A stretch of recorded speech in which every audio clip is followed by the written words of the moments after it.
When you first take that step off, you get a burst of adrenaline that just powers through your body. And when you're out there with your senses totally wide open, you see more, you hear more, you experience more. And for me, that's living. That's what we should be all the time.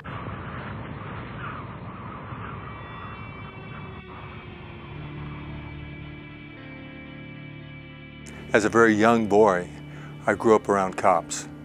My great uncle was killed in the line of duty by some bank robbers in Chicago back in the 30s.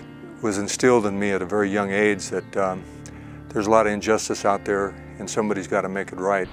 So I was pretty self-motivated, pretty, I'd say in some ways, street smart.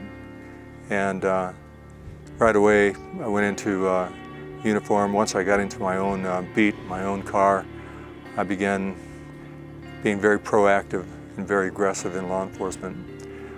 So I went on a one-man rampage to get these guys, and the more I became involved in this thing, the more obsessed I became with arresting these guys.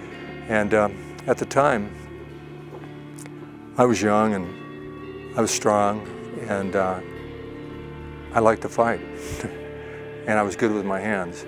And usually I had a rule that if you messed with me, if you tried to get physical with me, you guaranteed you're going to go to jail, but first you'll go to the hospital.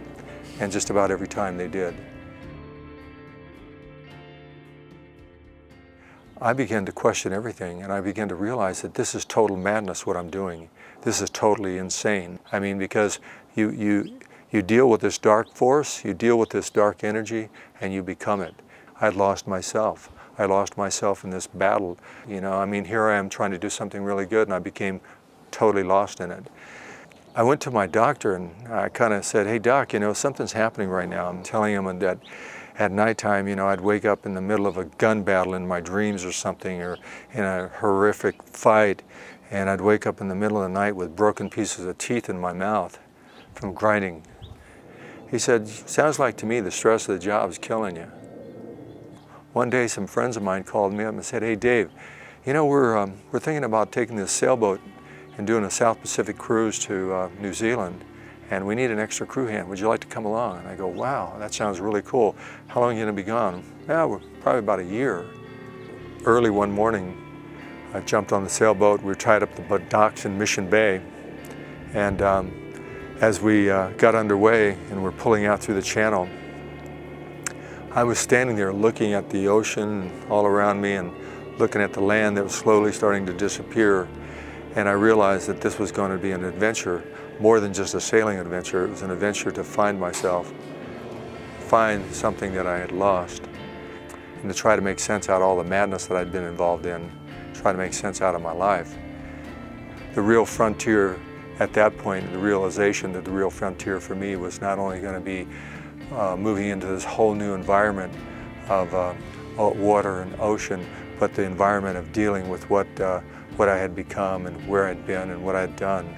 And so for me, it didn't make sense to go back to San Diego. I felt like I was just starting the journey at this point. I'd had a huge weight lifted from my heart.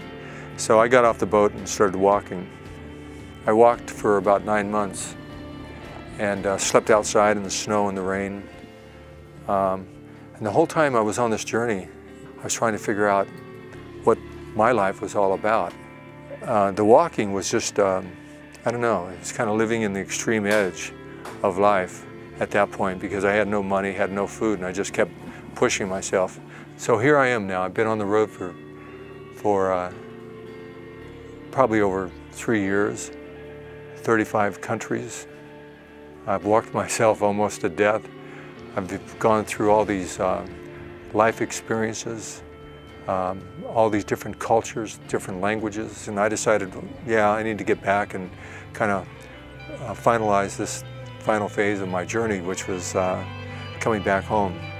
We eventually founded and operated the largest paragliding and hang gliding flight school in America.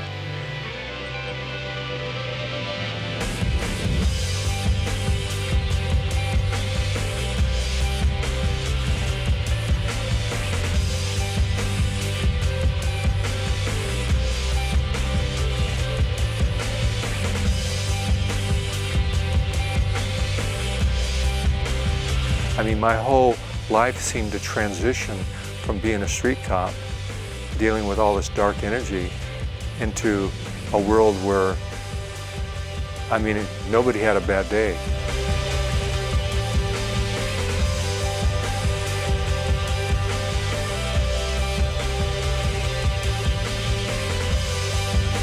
What the journey caused me to realize was that if you stay true to your passion, you stay true to the things that you love, you will never die, you will never fail, you will never not succeed. That's what I learned from the journey.